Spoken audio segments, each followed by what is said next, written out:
25년 6월 6일 금요일 현충일 휴일입니다.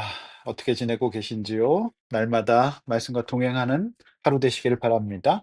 오늘 말씀은 역대상 9장 1절에서 34절, 자기 직분에 전념하다라고 하는 제목입니다. 성도 여러분, 현충일 휴일인데요. 휴일이라고 해서 영적인 루틴을 잃지 마시고 오늘도 말씀과 기도로 하루를 시작해 보시기를 바랍니다. 그동안 길고 길었던 족보의 명단들이 조금씩 줄어들고 있습니다. 앞으로도 나오기는 합니다. 그러나 이제 역대기의 역사의 스토리를 점점 더 많이 다루게 될 것입니다. 오늘 저와 여러분에게 주신 하나님 말씀 무엇일까요? 자, 1절 말씀. 이스라엘이 계보대로 계수되어 그들은 이스라엘 왕조실록에 기록되는데요. 유대가 범죄함으로 말미암아 바벨론에 사로잡혀 갑니다. 사로잡혀 간다는 말씀 인상적이죠. 그러니까 이게 징계의 의미가 있다는 겁니다. 1절이 이렇게 시작되잖아요. 예루살렘으로 귀환한 레위인과 제사장 명단과 그 숫자인데요.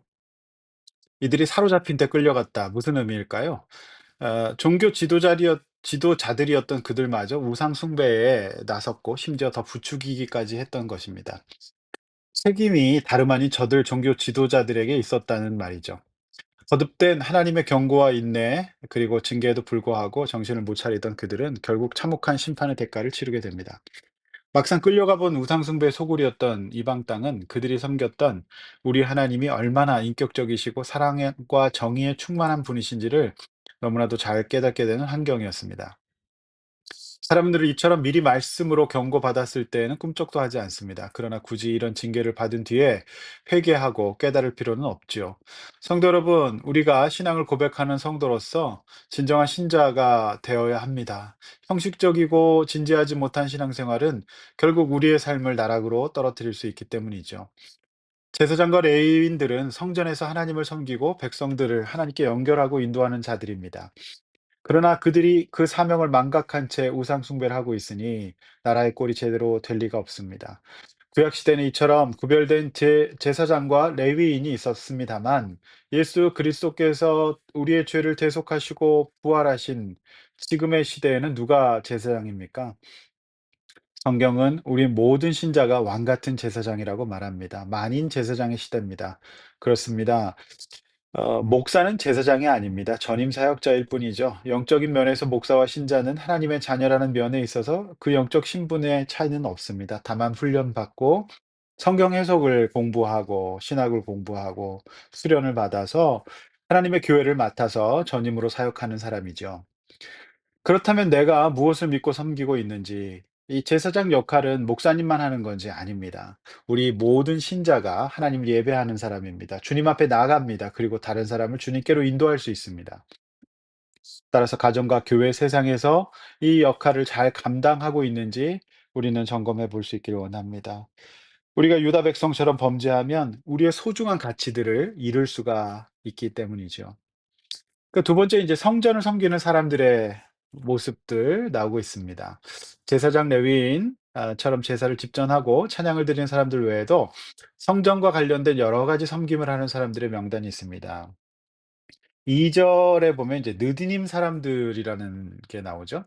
이들은 연약한 자들이었지만 성전에서 허드렛 일인 나무 패고 물 기르는 일을 했던 사람들입니다.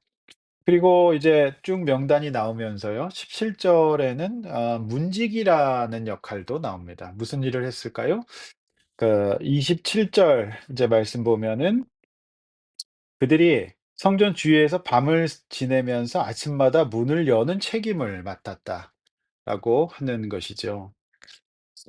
28절 이하에는 자세한 성전 관련 업무 종사자들의 업무가 나오는데요. 28 절에는 이제 기구를 맡은 자들도 나옵니다. 기구 맡은 자들. 29 절에는 고운 가루와 포도주와 기름과 유향을 향품 맡은 사람들 나오고요. 그다음에 30 절에는 향품 맡은 사람들, 31 절에는 이제 전병 굽는 일 맡은 사람들, 32 절에는 이제 떡 맡은 사람들도 나옵니다. 물론 수요일 본문에서와 같이 33 절에는 찬송하는 자들도 있습니다. 따라서 우리는 이런 묵상을 해볼 수 있습니다. 하나님의 교회를 각자의 은사에 따라 섬기되 그 섬김에는 특별한 우열이 없다는 겁니다. 모두가 소중하고 귀한 일이라는 것이죠. 설교하고 가르치고 인도하며 찬양을 하는 일도 귀합니다. 동시에 문을 닫고 기구들을 관리하고 음식을 준비하고 예물을 관리하는 일, 모두 다 성전을 섬기는 일로 하나님께서 귀하게 보신다라고 하는 겁니다. 공동체는 이렇게 만들어집니다. 내가 만약 음악적 재능이 없다고 내가 하는 일이 눈에 잘 띄지 않는 봉사라고 해서 가치가 적다고 생각하면 안 됩니다. 하나님 보실 때에는 모두가 귀한 일이기 때문이죠. 역대기는 이런 기록을 통하여 포로에서 돌아온 백성들에게 어떤 메시지를 주고 있는 것일까요? 이제 제대로 귀한 줄 알고 하나님의 성전의 이 생활을 정말 축복으로 받고 소중히 여기자는 겁니다. 성도 여러분, 삼위일체 하나님께서 성령님을 보내시고 그 성령님은 하나님 백성의 공동체인 교회 가운데 사람들의 모임 가운데 함께 하십니다. 이게 성전입니다. 아무리 바쁘고 세상에 더 좋은 일이 많을지라도 우리 삶의 중심을 언제나 성령이 함께 계시는 이 공동체 가운데 있어야 될 것입니다. 마지막 이제 33절 중요한 말씀인데요. 주야로 자기 직분에 전념했다. 그러니까 이 일의 가치와 소중함을 알고 최선을 다한 것입니다. 도전이 되는 말씀입니다. 그러니까 무엇보다도 전임 사역자인 목사가 먼저 그래야 하겠죠. 뿐만 아니라 하나님의 교회를 에서 직분을 맡은 자들 또 모든 성도들도 하나님 앞에서 그 방향으로 관심이 모아져야 할 것입니다. 여러분, 내가 맡고 있는 일에 최선을 다하고 성령님의 도우심을 구하십시다. 그 일에 하나님이 함께 하시고 우리 삶의 보람과 감사와 기쁨, 간증을 주실 겁니다. 기도하시겠습니다. 하나님 아버지, 오늘 휴일입니다. 오늘도 공동체에서는 또 모임이 진행되는 곳이 있을 겁니다. 오늘 그 섬김을 귀하게 보신 줄로 믿습니다.